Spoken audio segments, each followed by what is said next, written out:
안녕하십니까? 예, 저는 대천에서 교제하고 있는 강현웅 형제입니다. 함께 기도드리고 시작하겠습니다.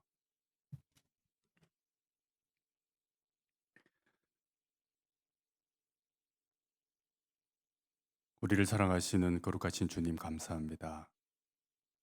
하나님을 알지 못하고 살아가던 어리석은 저희들을 불러 주님의 귀한 사랑 깨닫게 하시고 또 우리에게 영원한 천국을 소망할 수 있는 그 소중한 축복의 은혜를 허락해 주심을 감사드립니다.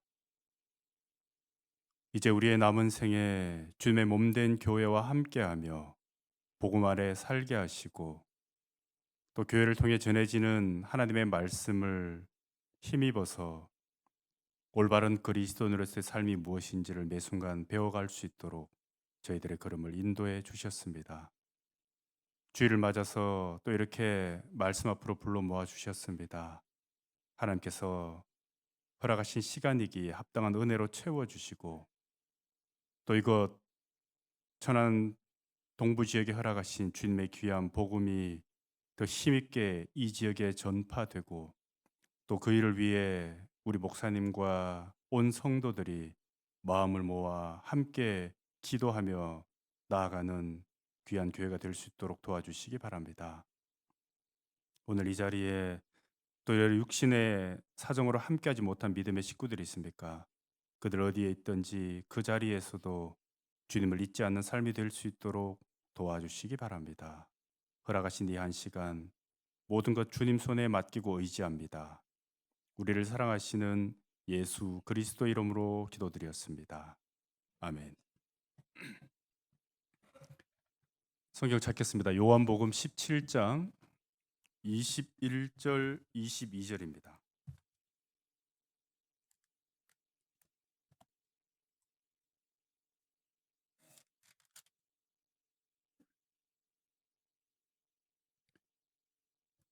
요한복음 17장 21절 22절입니다.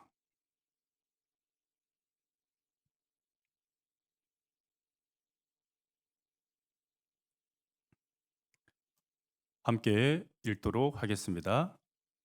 아버지께서 내 안에 내가 아버지 안에 있는 것 같이 저희도 다 하나가 되어 우리 안에 있게 하사 세상으로 아버지께서 나를 보내신 것을 믿게 하옵소서. 내게 주신 영광을 내가 저희에게 주었사오니 이는 우리가 하나가 된 것 같이 저희도 하나가 되게 하려 함이니이다. 구원받고 난 이후에 우리가 살아가는 삶을 신앙이라고 부릅니다. 그리고 이 신앙의 길은 이제 어떠한 길이냐? 그것은 우리가 신앙을 알기 전까지 우리가 선택했던 나의 길, 나의 방식, 내 삶을 내려놓고 이제 우리의 길 안으로 들어가는 것이다라고 할 수가 있습니다.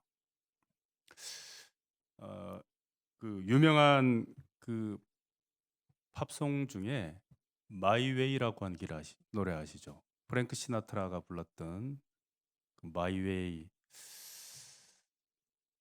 노래를 잘하면 한 자락 불러드리고 싶은데 아, 그게 이제 가사를 들여다보니까 이런 대목이 있습니다. 나는 충분한 인생을 살았고 갈 수 있는 길을 다 가보았다. 그리고 무엇보다 중요한 것은 내 방식대로 살았다는 것이다.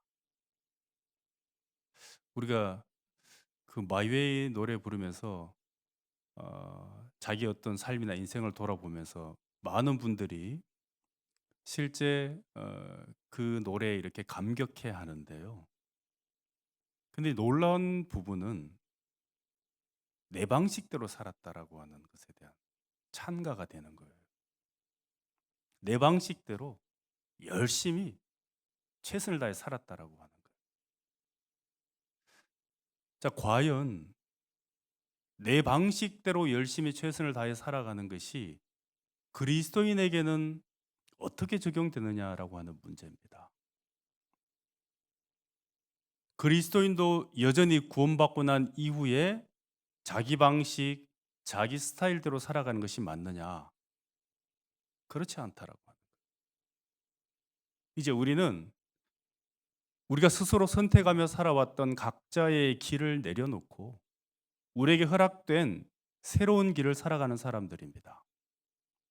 바로 우리의 길 안으로 들어가는 거예요. 이제는 혼자서 하는 것도 아니고 내가 하고 싶은 대로, 내가 가고 싶은 대로 할 수 있는 것도 아닙니다. 그저 하나님께서 우리에게 보여주시고 또 인도하시는 그 우리라고 하는 연합의 길을 우리는 함께 따라가고 걸어갈 뿐입니다. 오늘날 세상의 풍조는 어떻습니까? 세상의 흐름은 어떻습니까? 개인주의입니다. 이기주의입니다. 어떤 특정한 집단의 이익만을 주장하고 내세우는 그런 시대입니다. 이런 변화는 우리 아이들이 그 노는 놀이 문화를 들여다봐도 충분히 우리가 과거와는 다르다라고 하는 것을 알 수가 있죠. 과거의 아이들이 놀 때 아이들 놀이를 한번 자세히 들여다보면 혼자 할 수 있는 놀이가 그렇게 없어요. 옛날에는 어떻게 같이 있어야만 할 수 있는 놀이들입니다. 그렇죠? 많게는 막 10여 명 이상이 모여야만 할 수 있는 그런 놀이들이었어요. 그래서 뭔가 좀 그 놀이를 하려고 하는데 보니까 이 수를 해야 되는데 이 한두 명이 모자라요. 그럼 어떻게 해요? 또 집에 데리러 갑니다. 그렇죠. 가서 빨리 나와 너 나와야 돼. 그래 할 수 있는 거야. 그러면 또 따라 나와요. 예? 그렇게 했던 놀이죠. 제가 그 작년에 그 아주 친한 친구 고향 친구 부친상 때문에 아 정말 이렇게 고향을 떠나고 난 뒤에 근 한 40년 정도가 된 것 같아요. 한 40년 가까운 시간이 지난 40년 만에 어 그 친구들을 이제 만났습니다. 그러면서 이제 그 숙소를 하나 빌려 가지고 같이 오랜만에 우리가 회포라도 풀자고 모여서 같이 이렇게 이야기를 나누는데 무슨 얘기하겠어요? 40년 전 얘기하는 거예요. 그렇죠. 그때 어떻게 했는지, 그때 뭐 하고 놀았는지, 그때 너 왜 그랬는지 기억이 생생합니다. 그렇죠. 그러면서 이제 드는 생각이 그런 얘기를 했어요. 아, 우리는 이렇게라도 다시 만나면 끄집어낼 그때 옛날 소시적 이야기라도 있는데 우리 아이들은 나중에 시간이 지나서 만났을 때 함께 공감할 수 있는 이야기들이 얼마나 될까 그런 생각이 들었습니다. 요즘 아이들은 대부분 혼자서 충분히 놀 수 있는 놀이 문화들입니다. 혼자서 놀 수 있게 돼 있어요. 혼자도 가능한 일들이. 근데 여러분, 신앙은 혼자가 안 되는 거예요. 우리가 알거니와 하나님을 사랑하는 자, 곧 그 뜻대로 부르심을 입은 자들에게는 모든 것이 합력하여 선을 이루느니라. 모든 것이 합력할 때 하나님의 선을 이룰 수 있습니다. 합력하지 않으면 어떠한 것도 함께하지 않으면 하나님의 선을 만날 수 없다라고 말하고 있는 거죠. 신앙은 이처럼 혼자서 절대 안 되는 거예요. 그러기에 혼자서 집에서 신앙생활 할 수 있는 게 아니에요. 결국 우리 안으로 이 안으로 들어와야만 가능한 삶이 되는 겁니다. 구원받고 난 이후에 여전히 나 혼자서 성경 읽고 기도하고 경건한 생활 할 수 있다라고 여기는 그런 생각을 갖고 계신 분들이 있다면 그것은 성경적 가르침과 맞지가 않아요. 우리는 좋든 싫든 이제 어쩔 수 없이 이 안에 함께 있어야만 합니다. 그리고 이 안에 있을 때 하나님의 뜻이 무엇인지, 하나님께서 우리에게 알려주고 또 전해주고자 하시는 그 계획이 무엇인지를 우리가 헤아릴 수 있다라고 하는 거예요. 세상의 풍조는 왜 자꾸 사람들로 하여금 혼자 있게 만들까요? 이유가 있습니다. 의도하는 바가 있어요. 사람이 모이면 각자가 갖고 있는 생각을 교류하게 됩니다. 생각을 교류하다 보면 자기가 혼자서만 이렇게 알고 있었던 생각이 고쳐지고 바로잡아지고 다듬어져요. 그래서 주관적인 사고에서 객관적인 사고로 전환이 됩니다. 그러다 보면 조절하고 정리하고 자기 생각의 방향이 바로 고쳐져 가는 것을 경험하게 됩니다. 근데 그렇지 않고 혼자 있게 된다면요. 계속 자기가 그렇게 알고 있는 것이 옳은 줄만 알아요. 맞는 줄만 알아요. 더 깊이 있게 거기에 젖어들고 더 강하게 고집하게 됩니다. 혼자 있으면 벌어진 일들이에요. 세상은 자신을 객관적으로 바라보려고 하는, 또 자기의 생각과 판단을 조절하고 다듬어 가려고 하는 그 흐름을 막아서고 있는 거죠. 왜 그런 막았을까요? 왜 그냥 각자 따로따로가 되게 할까요? 연합의 힘을 알기 때문에 그래요. 각자 따로따로 나뉘어져 있으면 절대 힘을 발휘할 수가 없게 됩니다. 그래서 더 큰 힘에 소수의 힘이 지배당하게 만들기 위한 그러한 전략이기도 하겠죠. 그런 표현을 씁니다. 다수의 독재자를 만들어 간다라는 얘기를 해요. 각자가 다 자기 삶의 주인입니다. 그런 주인 독재자들이 많이 생겨요. 근데 힘은 있느냐? 전혀 그렇지 않습니다. 힘이 분산되어 있을 뿐이에요. 오늘날 우리의 삶의 문화도 어떻습니까? 과거에 우리나라는 대가족 제도라고 하는 것이 있었습니다. 근데 오늘날은 어떻게 해요? 완전히 다 쪼개져 버렸습니다. 같은 동네에 사는데도 아들이 집을 얻어서 나가 있어요. 그렇죠. 예전엔 상상도 못할 일입니다. 아니 같은 동네 사는데 왜 아버지는 백일동, 아들은 백이동에 사냐는 거예요. 자, 이건 아들이 결혼을 해서가 아니에요. 아들이 아직 결혼을 안 했는데도 그런 거예요. 자녀한테 물어보세요. 나 빨리 독립하고 싶어. 빨리 부모님 벗어나고 싶어. 왜죠? 자기 마음대로 살고 싶은 거잖아요.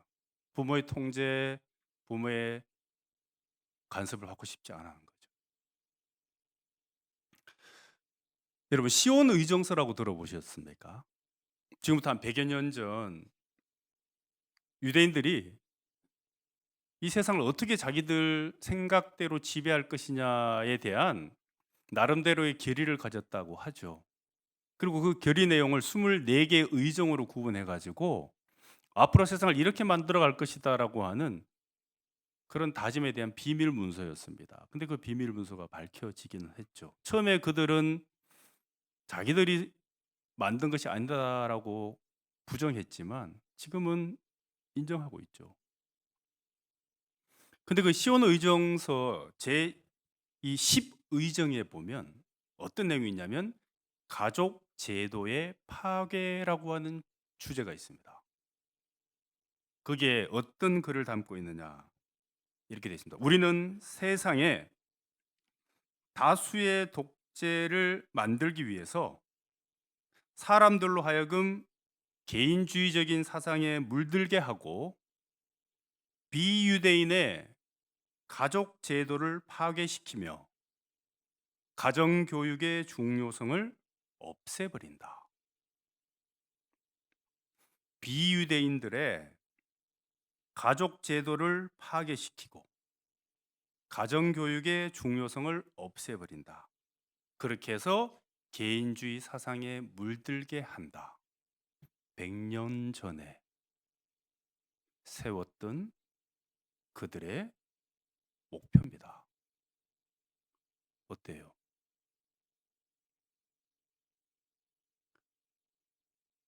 그냥 소름 끼칠 정도로 현실화되어 버렸습니다. 그렇죠. 놀라운 것은 유대인들은 지금도 여전히 가족주의 제도를 고집하고 있습니다. 그들은 안식일이 되면 전국 각지 흩어져 있던 가족들이 다 모입니다. 제가 10여 년 전에 성지순례를 갔을 때 그때가 안식일이 꼈습니다. 그래서 저희가 그 숙식했던 호텔에 이제 저녁 식사를 하러 내려갔는데 그날이 안식일이었어요. 이 안식일이 되면 유대인들은 집에서 음식을 조리하지 않습니다. 그래서 전부 호텔에 예약을 해서 가족들이 그 호텔에 다 모여요. 자기들이 일을 할 수 없으니까. 예? 저희들이 식당에 갔을 때 이제 전부 그 호텔 예약한 유대인들이 가족들이 자리를 잡고 있어요. 테이블 길게 해서 한 15명, 20명씩 이렇게 있는 긴 테이블들이. 그게 제일 상석에 이제 희끗한 그 머리 할아버지가 키파를 쓰고 아시죠? 유대인 뒤로 쭉 하면서 마지막 끝에 이제 아이들 갓난아이들까지 다 앉아 있어요. 그들은 지금도 그 대가족 그 문화를 유지하려고 합니다. 유대인들은 산하 제한을 하지 않는다 그러잖아요. 그런데 비유대인들은 바로 그 가족 제도를 파괴시켜서 가족 제도가 파괴되면 가정 교육의 중요성이 사라지죠. 가정 교육의 중요성이 사라지면 정말 자기가 어떻게 살아가는 것이 올바른 것인지에 대한 객관적인 시각을 상실하게 되죠. 그냥 순전히 개인주의가 될 수밖에 없어요. 결국 그걸 통해서 만들어내고자 하는 것이 뭐냐면 그렇게 되면 힘을 가질 수가 없어요. 힘이 없어야만 더 큰 힘을 가진 이 세력에 지배당할 수 있기 때문이죠. 자, 놀랍게도 우리는 오늘날 이런 시대를 살아가고 있는 것이 분명합니다. 자, 이런 세상의 풍조에 가장 분명하게 맞설 수 있는 가르침이 뭐예요? 성경적 가르침이잖아요. 성경은 나, 개인이 아닌 우리 연합을 이야기하잖아요. 왜 그것이 중요한지를. 그리스도인에게 하나 되는 것이 특히 중요한 이유가 있습니다. 그것은 하나님께서는 모시는 분입니다. 그렇죠? 제각각 다 흩어져 있는 그 영혼들 하나님 모십니다. 유대인과 이방인이라고 분리되어 있는 그 두꺼운 담을 허물고 하나로 만드시는 분입니다. 그런데 이 하나님의 이 뜻과는 다르게 사단은 어때요?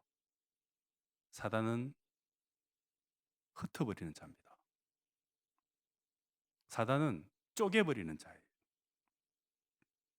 이렇게 흩으려고 하는 세상의 방식, 거기에 맞서 우리가 살아가야 되는 그리스도인들인 거예요. 우리는 어떻게든 모으기 위해서 노력해야 됩니다. 이것을 우리 삶의 가장 중요한 목표와 방향으로 여기면서 살아야 됩니다. 우리가 신앙생활을 해나갈 때 이런 경험들을 합니다.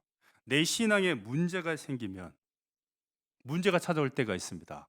여러분, 그러면 어떻게 되던가요? 그전에는 교제도 잘 나가고 모임도 잘하고 같이 잘 어울렸는데 신앙에 문제가 찾아오면 어떻게 되는가요? 이게 안 돼요. 그냥 혼자 있으려고 해요. 나 좀 내버려 두라고. 생각 정리하면 나올 테니까. 생각이 정리가 돼요? 왜 그렇게 했어요? 그렇게 혼자 내버려 두면 그렇게 힘이 사라지는 거예요. 힘이 상실되는 거예요. 그러면 다른 더 큰 힘을 가진 세력에 지배당하게 되는 거예요. 그렇게 떠내려가는 거예요. 절대 혼자서는 이겨낼 수가 없는 겁니다. 혼자서는 해결 방법이 아닌 거예요. 여러분, 아담이 하나님께 범죄하고 난 뒤에 자기 벗은 것을 알고 두려워해서 아담이 어떻게 했습니까? 숨었잖아요. 숨었습니다. 혼자 있고 싶었던 거예요. 근데 하나님 어떻게 하셨어요? 아담을 부르셨죠. 아담아, 아담아, 네가 어디 있느냐? 불러낸 거예요. 혼자서 머리 싸매고 고민한다고 해결되는 문제가 아닌 거예요. 끝까지 자기 자리를 지켜야 되는 거예요. 우리의 신앙도 마찬가지입니다.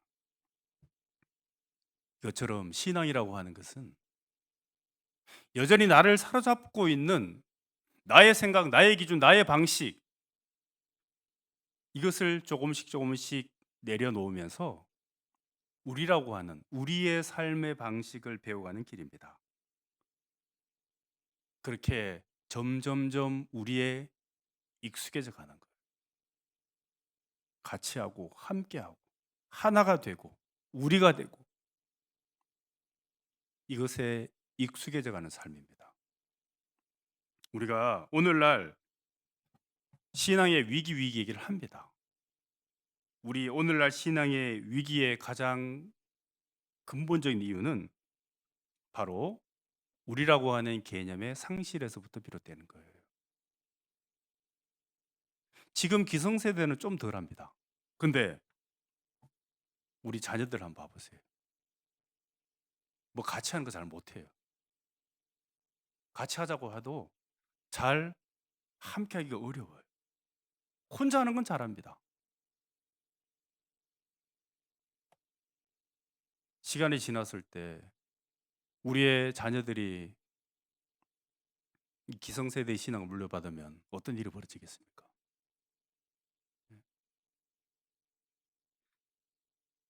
자, 이제 우리가 그런 나라고 하는 존재를 이 우리라고 하는 개념 안으로 밀어넣기 위해서 필요한 것이 뭘까요? 결국 이런 겁니다. 내 편에서 포기하는 무언가가 있기 전에는 불가능한 일인 겁니다. 우리가 되기 위해서는 내 편에서 내려놔야 될 것들, 포기해야 될 것들이 있는 겁니다. 자, 우리는 흔히들 이런 얘기를 하죠. 결혼을 하면 두 사람이 만나서 하나가 되는 것이다 라고 얘기를 하죠. 그래서 이제 자신을 반토막 내가지고 2분의 1 더해서 하나를 만든다 이렇게 얘기를 합니다. 그렇죠? 남편도 절반은 내려놓고 아내도 절반은 내려놔요. 그래서 2분의 1이 돼가지고 이제 일을 만드는 거예요. 근데 그렇게 일을 만드는데 잘 되던가요, 안 되던가요? 잘 돼요, 안 돼요? 뭐가 또 그렇게 안 됩니까? 예? 이게 2분의 1 더하기 2분의 1 하면 1이 될 줄 알았는데 일이 안 되는 거예요. 처음에 사랑을 온데간데 없이 그냥 정 때문에 자식 때문에 사는 거 아닌가요? 왜 하나가 안 돼요? 문제가 있습니다. 문제는 여전히 나의 2분의 1을 그대로 갖고 있었기 때문에 문제인 거예요. 서로 다른 2분의 1은 절대 1이 될 수 없는 거예요. 그냥 2분의 1을 행사를 그대로 계속 할 뿐인 거예요.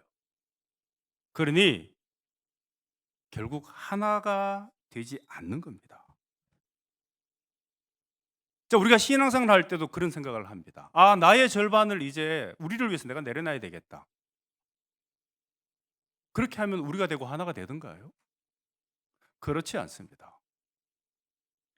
신앙은 이런 겁니다.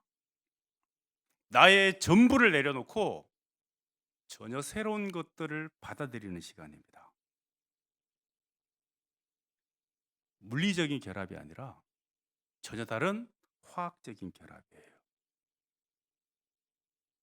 우리가 수학에서 이 둘이 있을 때 이 둘을 하나로 만드는 방법은 보통 둘에서 하나를 빼면 하나가 된다고 생각을 합니다. 그럼 셋이 될 때는요? 셋은 어떻게 하나를 만들어요? 셋에 둘을 빼면 돼요?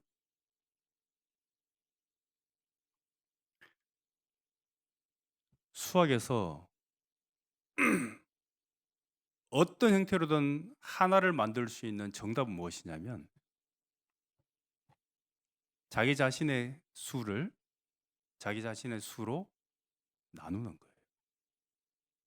3은 3으로 나누고 4가 되어도 4로 나누고 10이 되어도 그저 10으로 나누고 나누면 되는 거예요. 그러면 값은 1이 되는 겁니다. 자기 자신을 자신으로 완전히 쪼개버리는 거예요. 내 절반을 가지고 다가가는 게 아니라 그냥 내 스스로를 내 자신이 쪼개는 겁니다. 자신의 전부를 낱낱이 쪼개가는 거예요. 그렇게 내가 사라지고 작아져야만 비로소 우리가 될 수 있다라고 하는 거예요. 어느 순간 그렇게 사라지면 비로소 나에게 우리라고 하는 개념이 생기기 시작하는 겁니다. 우리는 개개인인 이 나들이 나의 길을 포기하고 만들어낸 결과입니다. 그게 우리라고 하는 단어예요. 그렇게 쉬운 것이 아닙니다. 표면적인 결합이 우리를 만들어내는 게 아닙니다.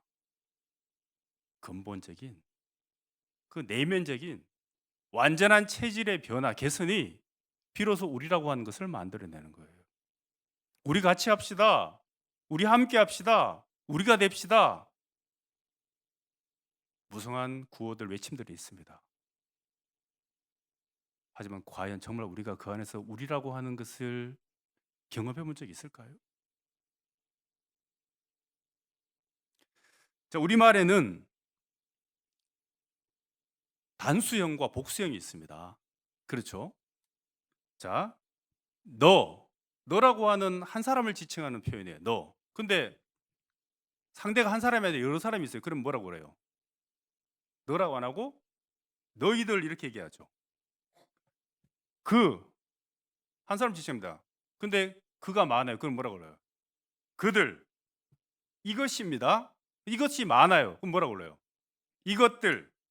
그러면 나가 있어요. 나의 복수형은 뭐예요? 나들이에요? 아니잖아요. 나가 많으면 나의 복수형은 우리예요. 전혀 다른 형태의 단어가 만들어지는 겁니다. 그저 그 어떤 실체를 끌고 가가지고 거기에 수만 더해지는 형태의 개념, 들만 붙이는 개념이 아니죠. 우리라고 하는 전혀 다른 새로운 단어가 생성되는 거예요. 우리는 그렇게 만들어지는 겁니다. 전혀 새로운 개념의 단어인 셈이죠. 자기의 색깔, 자기의 방식, 자기의 고집을 여전히 갖고 있다면 결코 이뤄낼 수 없는 단어이기도 합니다. 그러니 정말 우리가 되기 위해서는 나라고 하는 존재가 얼마나 많이 지워져 있는 채로 이뤄낸 연합이냐. 그것이 정말 순수한 우리를 만들어가는 거예요. 그러기 위해서 자신을 날마다 죽이는, 매일같이 내려놓고 다스려가는 삶이 필요하다라고 하는 것을 신앙은 이야기하고 있는 거예요. 자, 고린도 전서 15장입니다.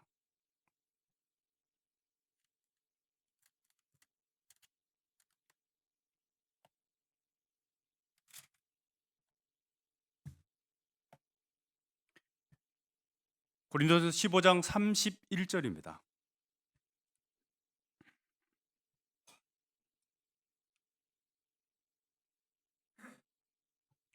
31절 함께 읽겠습니다. 형제들아, 내가 그리스도 예수 우리 주 안에서 가진 바 너희에게 대한 나의 자랑을 두고 단언하노니 나는 날마다 죽노라. 나의 자랑을 두고 단언하노니, 바울은 자랑했습니다. 여러 말이 아닌 오직 그 하나만을 자랑했습니다. 그것이 무엇입니까? 나는 날마다 죽노라. 날마다 죽어가는 자신을 두고 자랑했습니다. 날마다 사라져가는 자아를 두고 바울은 자랑했습니다. 왜 그랬을까요? 그렇게 자신의 흔적이 조금씩 하나하나씩 치워져 갈 때마다 우리가 크게 보였던 거예요. 그리고 그 우리 속에 함께 역사하시는 하나님이 크게 보였던 겁니다. 그것이 바울의 자랑거리였어요. 세상은 자기를 부추기죠. 신앙은 자기를 죽이라고 합니다. 세상은 자아를 드러내라고 하죠. 신앙은 자아를 내려놓으라고 합니다. 완전히 반대되는 길을 가는 거예요. 오늘날 세상의 흐름은 그렇게 나에 집중하는 거예요. 우리가 잘 아는 말씀처럼 디모데후서 3장 2절에 말세에 고통하는 때가 이르니 사람들은 자기를 사랑하며 돈을 사랑하며. 돈을 사랑하는 것은 두 번째 나오잖아요. 뭘 더 먼저 사랑한다고요? 자기를 사랑하는 거예요. 자기애가 지나치게 강한 시대예요. 그래서 자기 마음이 상처받는 걸 못 견뎌해요.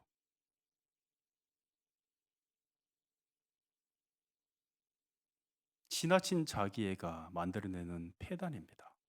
자신이 손해보는 걸 못 견뎌합니다. 왜 내가 손해봐야 돼? 왜 내가 참아야 돼? 왜 나만 억울해야 돼? 자신이 전부인 거예요.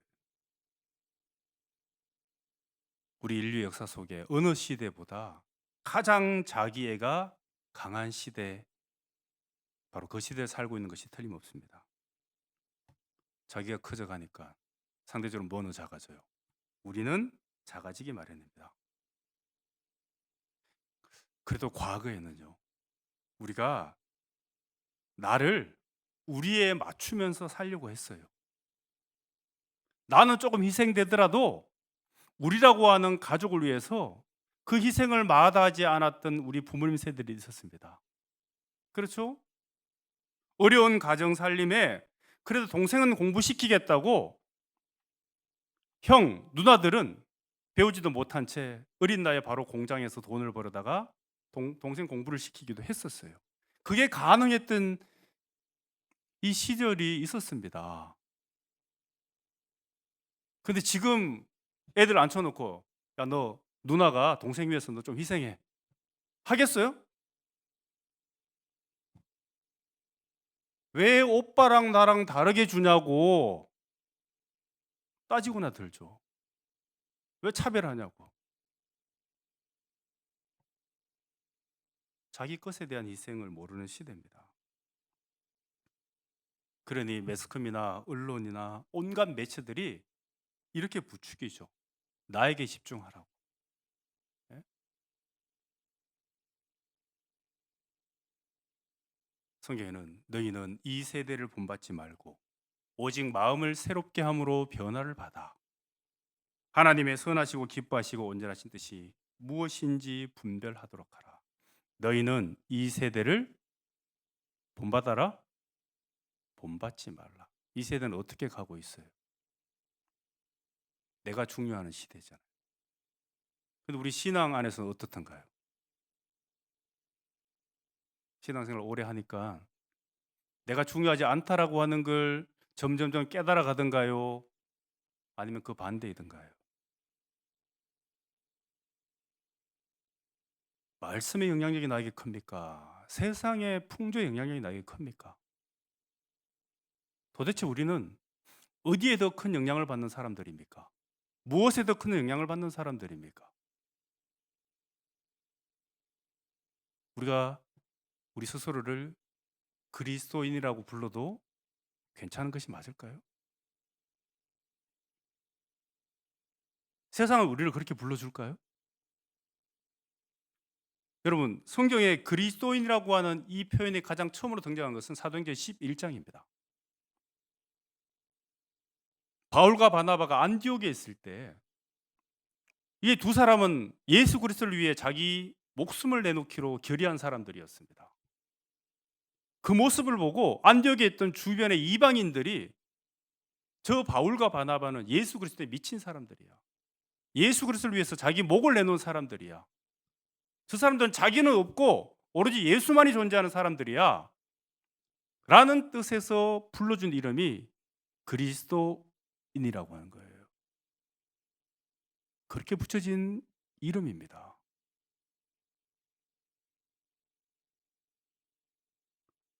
여러분, 구원받은 사람과 그리스도인은 같은 사람입니까? 다른 사람입니까? 구원받은 사람과 그리스도인은 같은 사람이에요? 다른 사람이에요?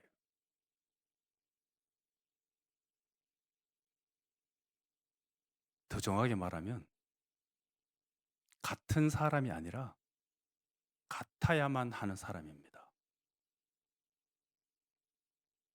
같은 사람인 줄 알면서 같게 살아가십니까?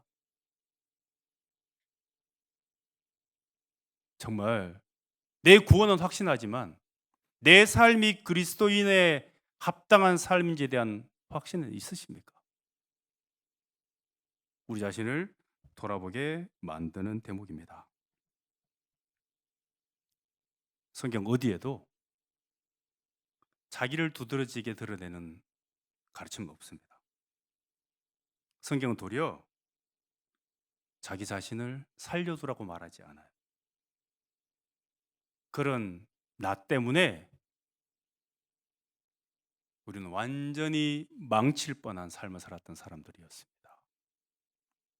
그런 내가 중요하게 여기고 내가 소중하게 여기고 내가 옳다고 여겼던 것들, 그것들 붙잡고 있다가 우리는 망할 뻔한 사람들이었던 거예요. 이제 그것을 내려놓고 예수 그리스도라고 하는 새로운 것들을 우리는 선택한 사람들인 거예요. 우리는 분명히 그런 자기 자신, 자아에 대해서 치를 떨어야 되는 사람입니다. 세상을 한번 둘러보세요. 여전히 그런 자기 자신이 중요해서 자기의 생각, 자기의 기준, 자기의 경험, 자신의 판단이 중요해서 그리스도를 받아들이려 하지 않고 있지 않습니까? 내 기준에는, 내가 봤을 때는 그게 믿어지지 않아, 받아들여지지 않아. 그게 이해가 안 돼. 말이 안 돼. 그런 구실들로 이 말씀을 거역하고 있지 않습니까? 우리도 그랬던 거예요, 불과.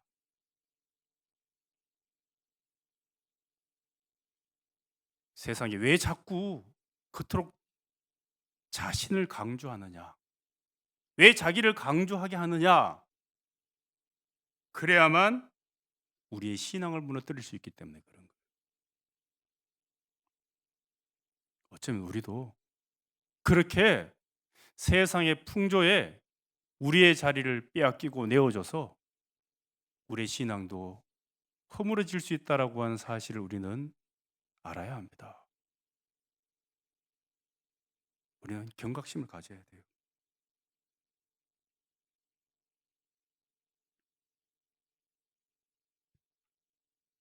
하나님께서 이스라엘에게 주신 수많은 규례들 가운데 대표적으로 제사라고 하는 규례가 있습니다. 그 제사에 대해서 레위기 1장에 나오는데요. 그게 첫 번째로 등장하는 제사가 바로 번제입니다. 그 레위기 1장 이후로부터 이제 5가지 제사가 나옵니다. 번제, 소제, 화목제, 속건제, 속죄제, 이렇게 이어지는 속죄제, 속건제로 이어지는 제사에 대해서 언급을 하고 있습니다. 자, 그중에 이 처음 나오는 번제, 그것은 하나님 편에서 가장 가까운 형태의 제사를 말하는 겁니다. 번제는 하나님 앞에 드려지는 최고의 제사, 가장 온전한 제사를 설명하고 있는 겁니다. 그래서 이 제물에 행해지는 규칙이 번제는 좀 달라요. 어떤 부분들이 있느냐? 자, 우리 레위기 1장을 찾아보겠습니다.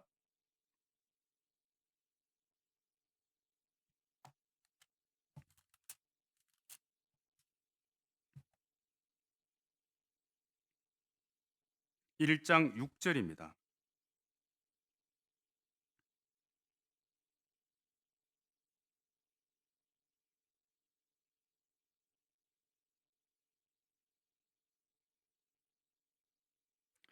레위기 1장 6절, 6절을 함께 읽겠습니다. 그는 또 그 번제 희생의 가죽을 벗기고 각을 뜰 것이요. 자, 이 번제에 사용되는 제물을 어떻게 하느냐면 가죽을 벗기고 각을 뜨라라고 되어 있습니다. 이 가죽을 벗긴다는 것은 번제에서만 볼 수 있는 제사의 내용이에요. 가죽은 이 겉을 제거하고 안을 전부 드러내는 행위가 되겠죠. 가죽을 벗긴다라고 하는 것은. 이건 무엇을 의미하냐면 하나님 앞에 드려지는 온전한 헌신은 철저히 자신을 드러낸다라고 하는 것을 의미하는 겁니다.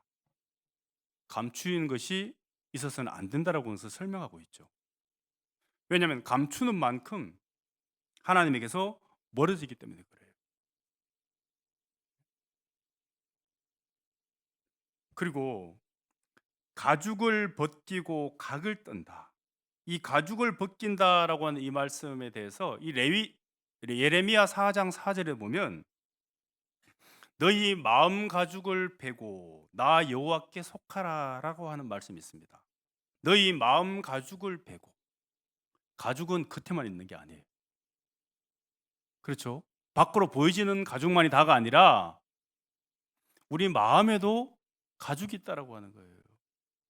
우리 마음 속에 있는 것조차도 벗겨내야 될 것들이 있다라고 하는 것을 설명하는 겁니다.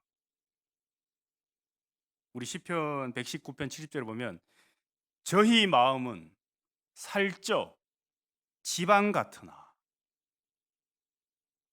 저희 마음이 살이 쪘다는 거예요. 지방 같다. 지방이라고 하는 게 뭐예요? 원활한 흐름을 방해하는 겁니다. 물질이. 이거 원활하게 흘러가지 못하게 방해하는 거예요. 자기 생각, 자기 마음이 살이 가득 쪄서 원활한 흐름을 방해하고 있다라고 하는 거예요. 자기 생각에 사로잡혀서 그 모든 것들이 벗겨내야 될 것들이 뭡니까? 철저히 자기 자신의 속살을 드러내는 행위죠. 번제의 가장 중요한 재물에게 행해지는 그 방법 중에 하나입니다. 두 번째는 각을 뜬다라고 되어 있죠.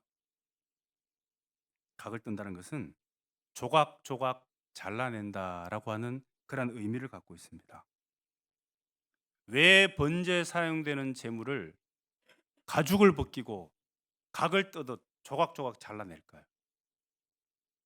왜 그렇게 할까요? 그것이 하나님 앞에 가장 합당한 온전한 제사가 된다고 말했습니다. 그러면 하나님이 받으시는 가장 온전한 제사, 합당한 제사는 뭐예요? 제물이 어떤 상태가 되어야 돼요? 가죽이 벗기고 그 다음에 자기의 이 신체가 조각조각 나뉘는 거예요. 전부 뭘 말합니까? 자아가 없어지는 거예요. 자아가 사라지는 거예요. 그럴 때 하나님 앞에 가장 온전한 합당한 제사가 되는 겁니다. 요즘 사람들 커피 좋아하시죠? 그렇죠? 근데 커피는 커피 그 원두를 통해서 이제 추출되는 그런 기가 막힌 향을 가진 또 풍미를 가진 그런 음료가 되는데, 근데 실제 커피의 그 원두는 이런 겁니다. 아주 딱딱하고 잘 씹어지지도 않아요. 그리고 원두 자체를 맛을 보면, 원두 자체가 무슨 맛이 나냐면 그냥 양초 맛이 나요. 초 알죠? 초. 불 붙이 태우는 초. 양초 먹으니 혹시 맛보셨어요? 양초 맛이 어떻겠어요? 니글니글할 거 아니에요. 예? 원두는 그렇습니다. 근데 이 원두를 어떻게 하죠? 원두를 뜨거운 불에 볶습니다. 그렇죠? 그러면서 원두가 갖고 있는 것을 변화시켜 가는 거예요. 볶는 것도 다 아니죠. 그다음 어떻게 해요? 원두를 볶았어요. 그다음 어떻게 해요? 분쇄하죠. 또 갈아요. 그렇죠? 갈기만 하면 돼요, 이제. 그다음 또 어떻게 해요? 거기다 또 뜨거운 물을 부어요. 예? 그러니 원래 자기 이 원두 자체를 뜨거운 불에 로스팅합니다. 그러면 색에도 변화가 오고, 그다음에 그 밋밋한 향초 그 이 색 이 맛도 사라지고, 그다음에 또 그 원두를 또 그게 다가 아니라 어떻게 또 갈아요. 부숴버립니다. 그렇죠? 예? 그 원두를 이게 곱게 갈면 갈수록 그 원두가 갖고 있는 특유의 맛을 잘 추출해낼 수 있다고 얘기를 하죠. 원두를 이렇게 굵게 갈 수도 있고 아주 미세하게 갈 수도 있죠. 곱게 갈아요. 그게 다가 아니라 또 거기다가 찬물도 아니고 따뜻한 물도 아니고 뜨거운 물을 또 갖다 들이부어 버리잖아요. 응? 그렇게 얻어지는 것이 커피예요. 우리는 커피를 마시면서 이게 그 처음에 커피 원두의 모습을 전혀 상상할 수 없는 겁니다. 완전히 다른 물질로 바뀌어 있는 거예요. 우리가 그렇습니다. 하나님 앞에 합당하게 드려지는 우리의 모습이 되려면 우리 자아를 갖고 있어서는 안 돼요. 그러면 그렇게 가죽을 벗기고 각을 떤 채로 그다음에 어떻게 하냐면 이게 쌓아놓지 않아요. 이걸 다 펼쳐가지고 벌려놓는다라고 생각이 되어 있습니다. 벌려놓는 이유는 뭐예요? 불이 더 잘 타게 하기 위해서. 콕 덩어리 져가지고 속에서 안 타고 남은 것이 있을까? 그냥 완전히 다 타버리라고 펼쳐놓는 거예요.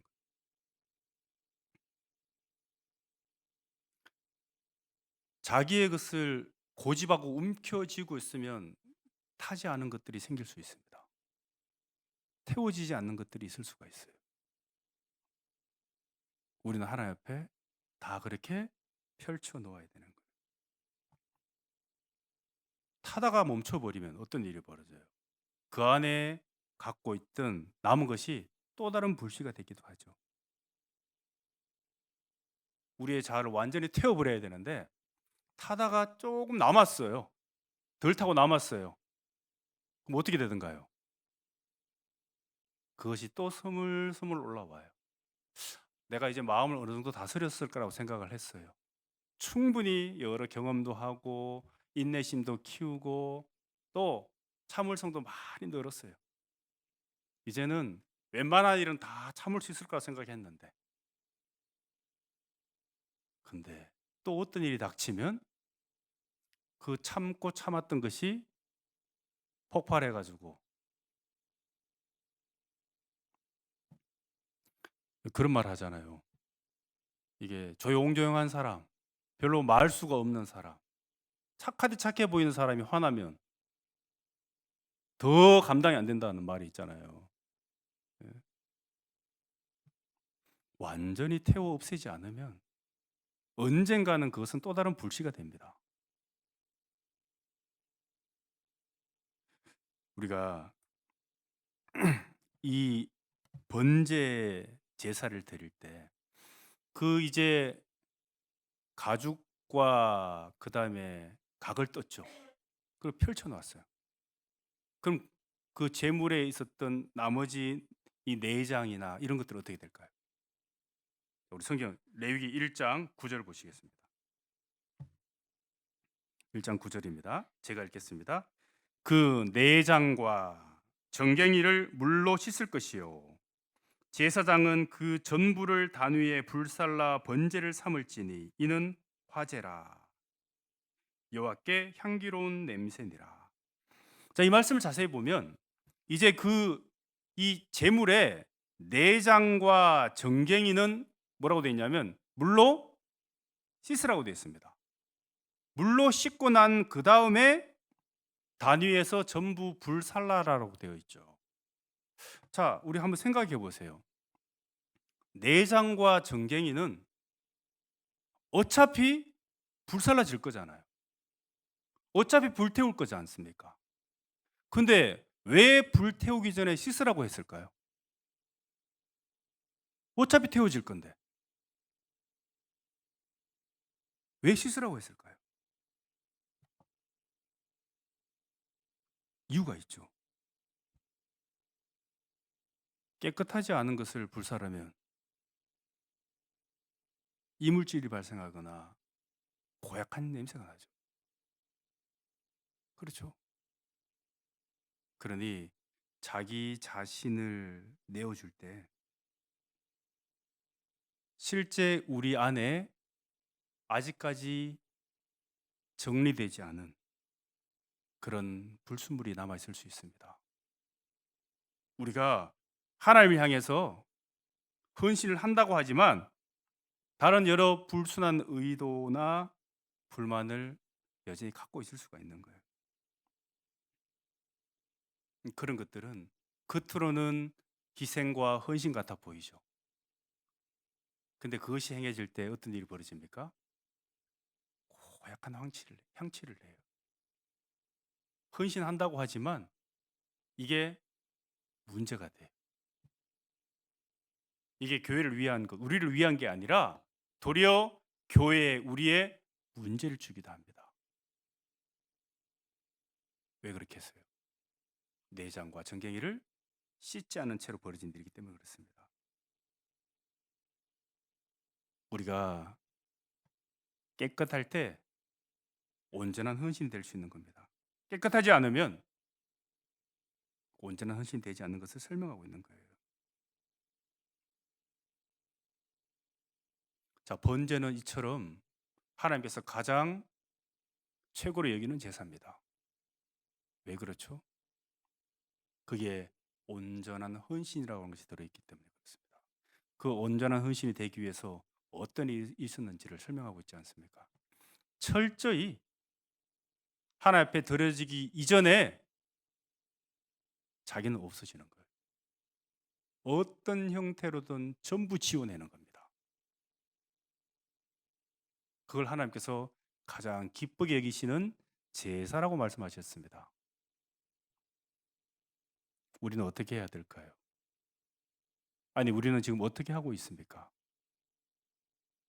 하나님 앞에 드려지는 이 신앙이라고 하는 이 제사를 우리는 어떤 형태로 드리고 있습니까?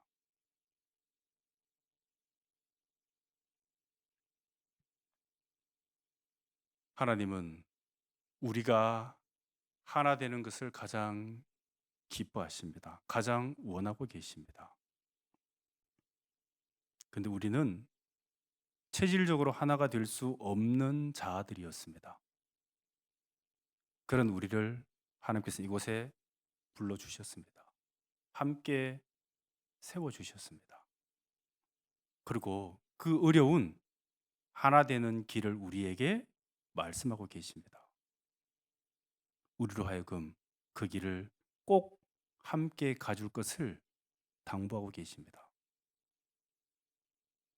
근데 그것을 이루기 위해서 가장 중요한 것이 바로 나였습니다. 나라고 하는 자아입니다. 나를 내려놓으라고 말하고 계십니다.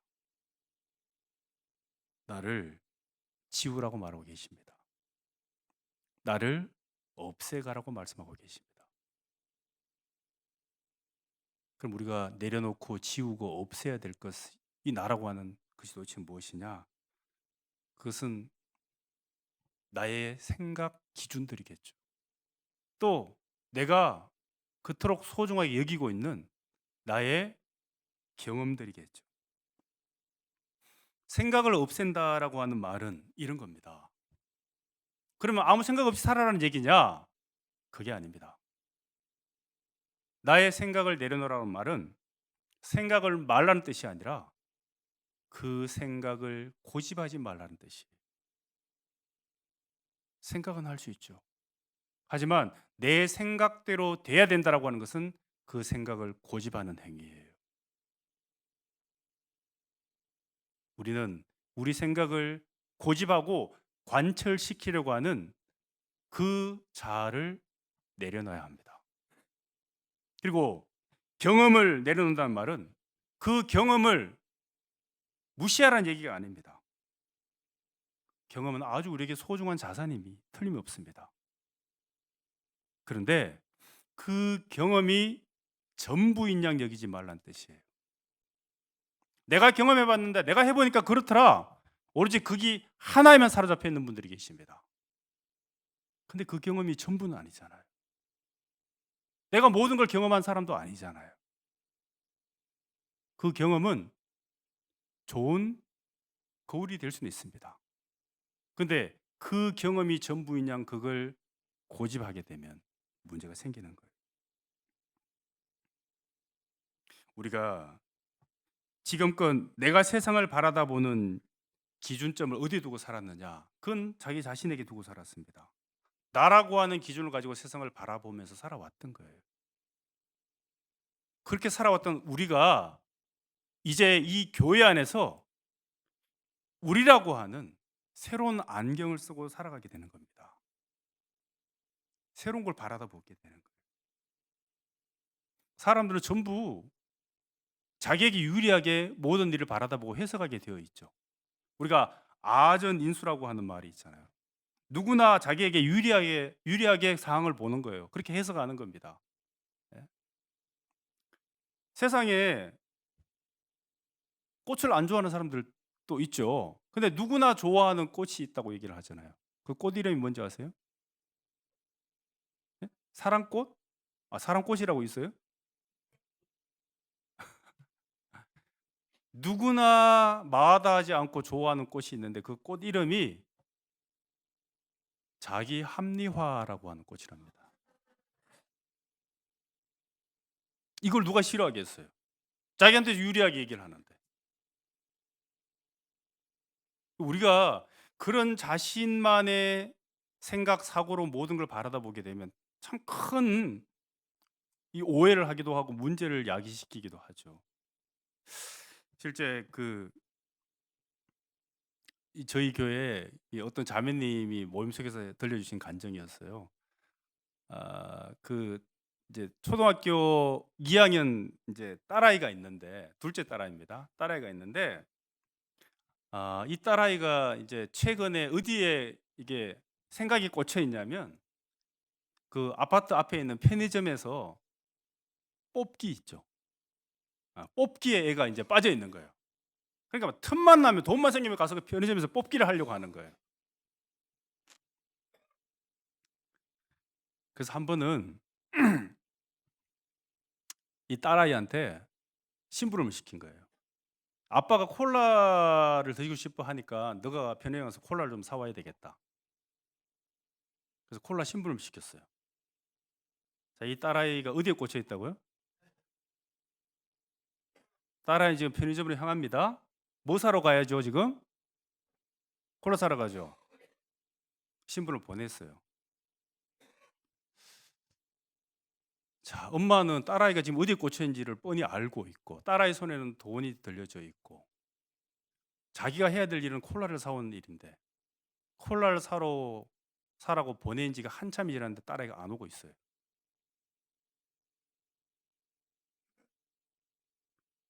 어떤 일이 벌어졌을까요? 엄마는 그 둘째 초등학교 2학년 딸아이에 대해서 지금 어떤 지금 평가를 하고 있을까요? 이놈이 또 어김없이 콜라는 안 사오고 그 돈으로 뽑기하고 있는 거 아닐까? 그랬더니만 이 아빠나 그 다음에 위에 언니, 첫째 언니도 그게 동조해서 틀림없어. 아마 그러고 있을 거야. 이렇게 생각을 했다는 거예요. 한참 지나서 이제 띵동하면서 들어온 거예요. 그래서 뭐 하다 왔냐고 야단을 좀 치려고 했는데 내가 콜라를 들고 왔어요. 그럼 왜 이렇게 늦게 왔냐고. 왜 늦게 왔을까요? 구경하다 왔어요? 왜 늦게 왔냐고 다그쳐서 물으니까 이 딸아이가 하는 말이 콜라를 사서 오는데 빨리 오면 콜라가 흔들려서 거품이 생겨서 나중에 딸 때 이게 막 튀잖아요. 그러니까 얘가 콜라를 안고 이렇게 흔들리지 않게 조심조심 한 발 한 발 온 거예요. 그러다 보니 시간이 걸려요, 안 걸려요? 딸아이는 이런 마음으로 콜라를 사고 왔는데 엄마는 지금 어떻게 하고 있었어요? 딸아이 12번 더 주겠죠. 자기 시각으로. 이 자매님의 간증이 그런 거예요. 아, 내 기준으로 모든 것을 바라다 보면서 벌어지는 참 안타까운 일들. 지금 내 눈에는 그렇게 보여지고 그게 맞다라고 생각되어지는데 우리가 모르는 것들이 너무나 많은 것들이 많이 있어요. 우리가 잘못 알고 있는 것들도 너무 많이 있다라고 하는 거예요. 그러니 자기 생각, 자기 기준, 자기의 지금 현재 시선 이런 것들이 절대적이지 않습니다. 우리가 나의라고 하는 그것을 내려놓을 때 뭔가 제대로 보이는 거예요. 나에 사로잡혀서 정말 우리는 중요한 것들을 놓치고 있는 거예요. 여러분, 그 이 안과 질환 중에 비문증이라고 아세요? 비문증? 이 비문증이라고 하는 것은 이 눈 주위에서 뭔가 자꾸 실 같은 거, 뭐 거미줄 같은 것, 막 아지랑 이런 것들이 막 으르렁거리는 것 증상이에요. 그러니까 분명히 자기 눈에는 뭐예요? 이 거미줄이 있어요. 거미줄이 보여요. 근데 이게 거미줄이 있어서 보이는 거예요. 자기만의 착각이에요. 자기만의 착각이에요. 자신은 확신하죠. 확실하게 거미줄이 있다고. 예. 우리의 시각은 그럴 수 있습니다. 아무리 확신해도 그 확신이 지나친 오류일 수도 있어요.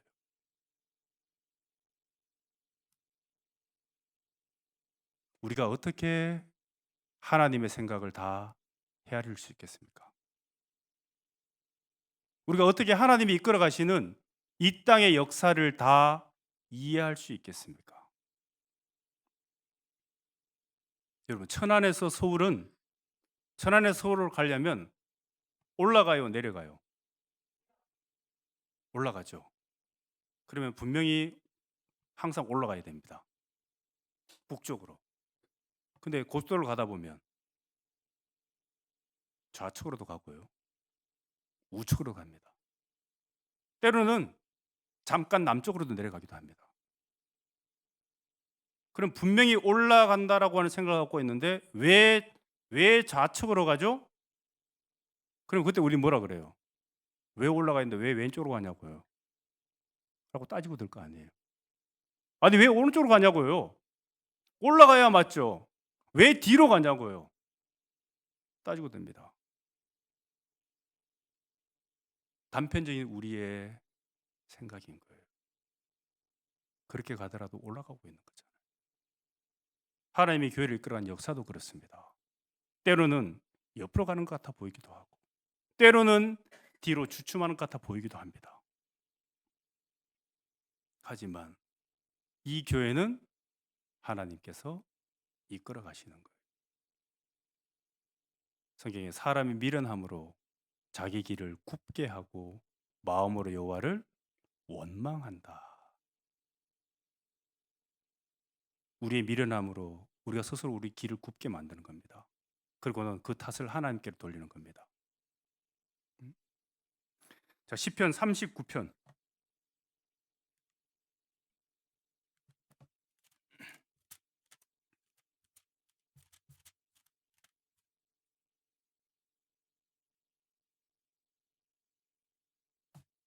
39편 9절입니다.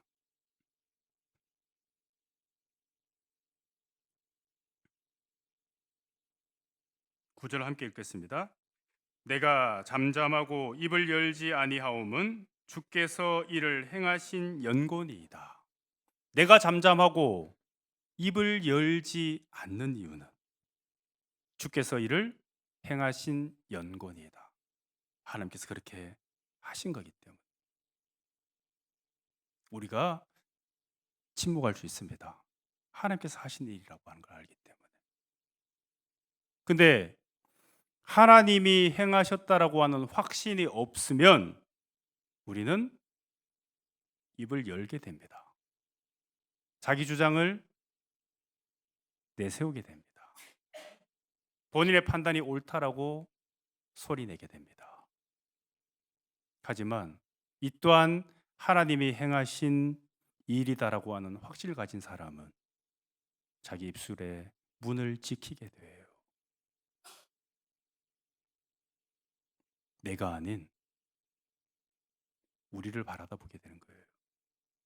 하나님께서 우리 안에 역사하시는 그 길을 비로소 보게 되는 거예요. 때로는 자신의 경험을 지나치게 신뢰한 분들도 계십니다. 그 경험을 무시하라는 건 아니에요. 하지만 그 경험이 전부라고 여기는 그것은 문제가 충분히 있을 수 있습니다. 그리고 그 경험이 그때는 그러했을지라도 또 지금은 다를 수 있는 거예요. 경험은 엄청난 보물 같지만 자칫 독이 될 수도 있어요. 성경에 이 경험이라고 하는 단어가 직접적으로 이 언급된 게 한 몇 번 정도 될 것 같아요. 경험이라는 단어가 직접적인 경험이라고 하는 표현을 쓴 단어 한 어느 정도 될 것 같아요. 제가 찾아본 바로는요, 한 번 있습니다. 히브리서 5장 13절에 대저 젖을 먹는 자마다 어린아이니 의의 말씀을 경험하지 못한 자요. 이때 경험이라고 번역된 단어가 한 번 사용됐습니다. 그러면 왜 경험이라고 하는 이 언급이 성경에 이토록 찾아보기 힘들까? 이유가 뭘까요? 이런 겁니다. 신앙은 자기 경험에 의존하는 게 아니에요. 여러분, 신앙은 하나님을 의존하는 것이지 경험을 의존하는 게 아니잖아요. 경험에 의존하게 되면 하나님을 더 이상 의존하지 않게 됩니다. 그러기에 경험보다 매 순간 하나님을 의지하는 그 삶을 배워가라고 말씀하시는 거예요.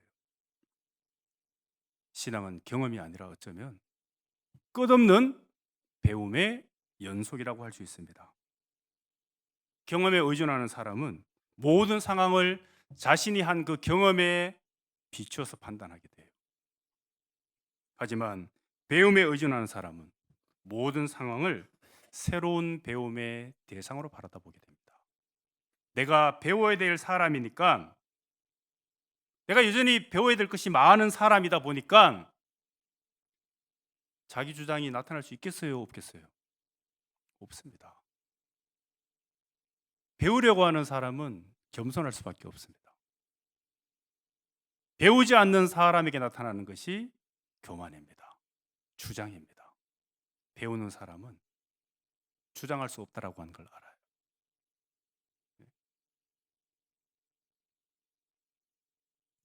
정말 전문가는 이런 얘기 하잖아요. 뭐 도자기를 수십 년 구운 장인에게 물어보면 도자기를 어떻게 하면 잘 구울 수 있어요? 물어봅니다. 그럼 도자기 뭐라고 해요? 저도 잘 몰라요. 그냥 매 순간순간 새로운 마음으로 처음 도자기를 빚는다는 심정으로 최선을 다할 뿐이에요. 근데 어설프게 죄송합니다. 어설프게 도자기 굽는 사람들이 자신만의 노하우를 늘어나요. 정말 전문가는 그 분야에 대해서 내가 이것에 대해서 제대로 아는 것이 없다라고 말하는 사람이 정말 전문가예요.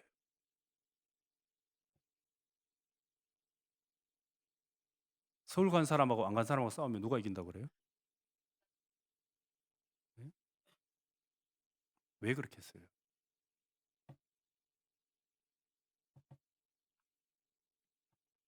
겸손해지는 거예요. 정말 제대로 된 경험이 맞다면 그 경험에 대해서 겸손해지는 겁니다. 그 경험을 내세우는 게 아니라 그렇게 자기는 없어지는 겁니다. 성경 이사야 26장 10절에 보면 악인은 은총을 입을지라도 의를 배우지 아니하며 하나님께서 은총을 주셨습니다. 은혜를 주셨습니다. 그걸 통해서 우리가 배워야 할 의가 있는데 의는 배우지 않고 그 은총을 자기의 경험으로 가져가 버립니다. 그리고 그 경험이 전부인 양 여깁니다. 우리가 정말 배워야 할 것이 무엇이었습니까? 그 순간 하나님을 의지하고 하나님께 매달리고 내가 아닌 하나님만이 나타나기를 바랐던 그 간절함이었습니다.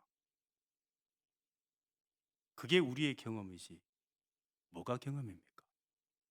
그리고 그 경험은 매 순간 새롭게 우리에게 다가오는 거예요.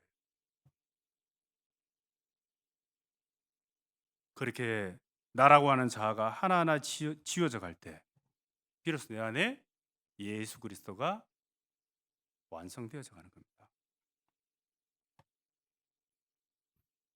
그런 우리 이 각자가 모여서 온전한 우리를 만들어 갑니다. 우리는 물리적인 결합이 아니죠. 우리 잘해보자, 우리 함께하자, 우리가 되자 이렇게 해서 우리가 형성되는 게 아니라고 하는 거예요. 그렇게 철저히 자기 자신을 지어가는 그 과정, 그걸 통해서 그렇게 만들어진 그런 우리 각자가 모여 있으면 자연스럽게 우리가 될 수밖에 없어요. 그게 무슨 불협함이 있겠습니까? 그게 무슨 자기 주장이 있겠습니까? 그게 무슨 다툼과 분쟁이 있겠습니까? 그냥 너무 자연스러운 거예요. 그게.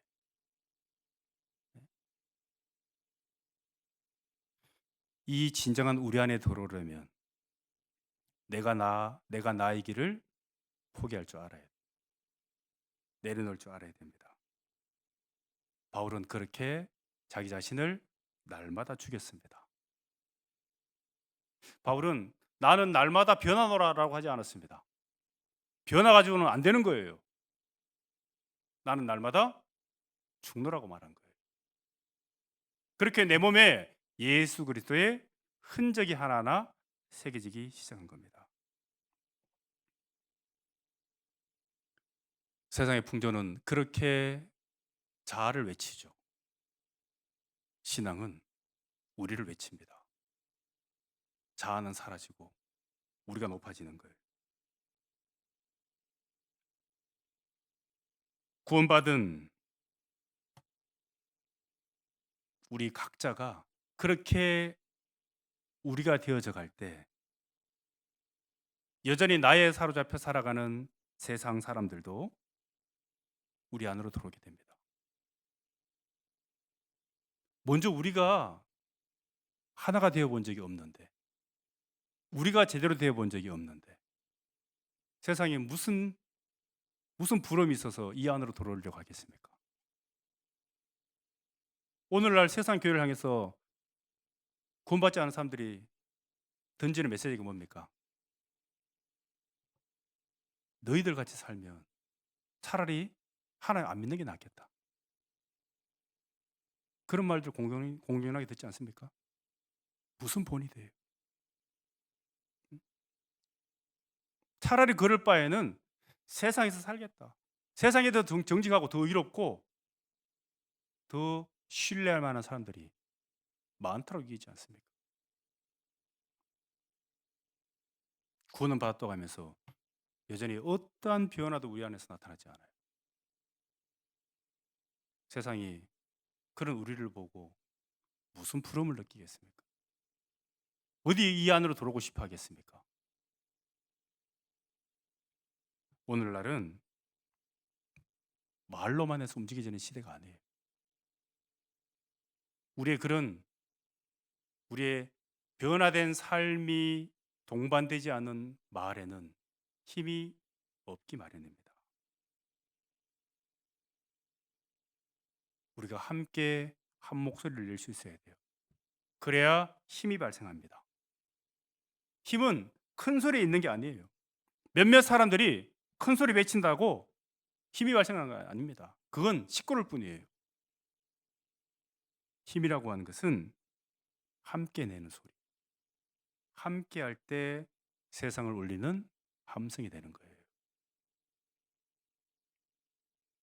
우리가 이 천안 동부 지역의 그 영혼들에게 우리의 메시지를 전하기 위해서 이 메시지에 힘을 실으려면 우리가 먼저 어떻게 해야 돼요? 이 우리 안에 들어와야 되는 거예요. 여러분, 주일날 빠지지 않고 교회 나온다고 해서 우리 안에 있는 게 아니에요. 정말 내가 나를 내려놓고 우리를 선택하고자 하는 그 마음의 각오와 다짐이 있느냐, 정말 그 결심이 있느냐, 결단이 되어 있느냐, 이게 중요한 거예요. 그럴 때 우리는 저절로 우리가 됩니다. 그건 우리가 억지로 만들라고 해서 만들어지는 게 아니에요. 자연스럽게 그렇게 만들어지는 거예요. 자, 우리 본문 말씀 다시 돌아갑니다. 요한복음 17장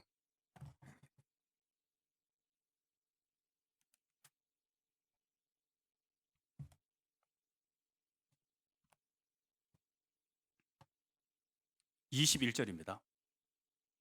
17장 21절 다시 함께 읽겠습니다. 아버지께서 내 안에 내가 아버지 안에 있는 것 같이 저희도 다 하나가 되어 우리 안에 있게 하사 세상으로 아버지께서 나를 보내신 것을 믿게 하옵소서.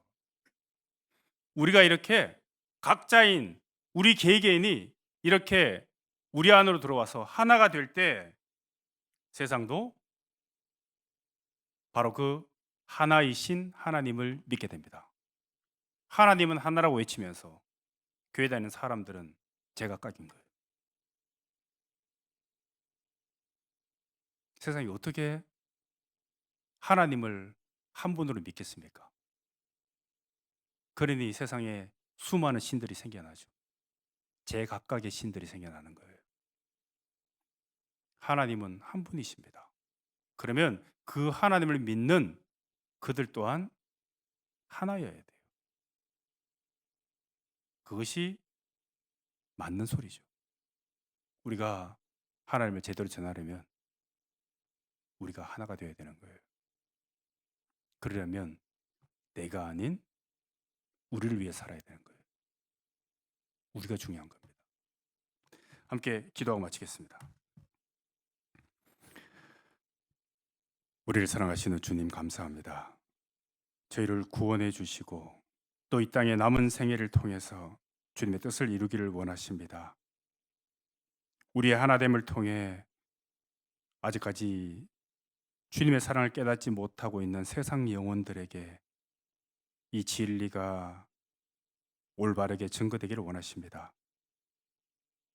그 일을 위해서 이제 우리 남은 삶을 살게 하셨기에 우리 각자의 자아를 내려놓고 주님 뜻 가운데 하나가 되기를 원합니다.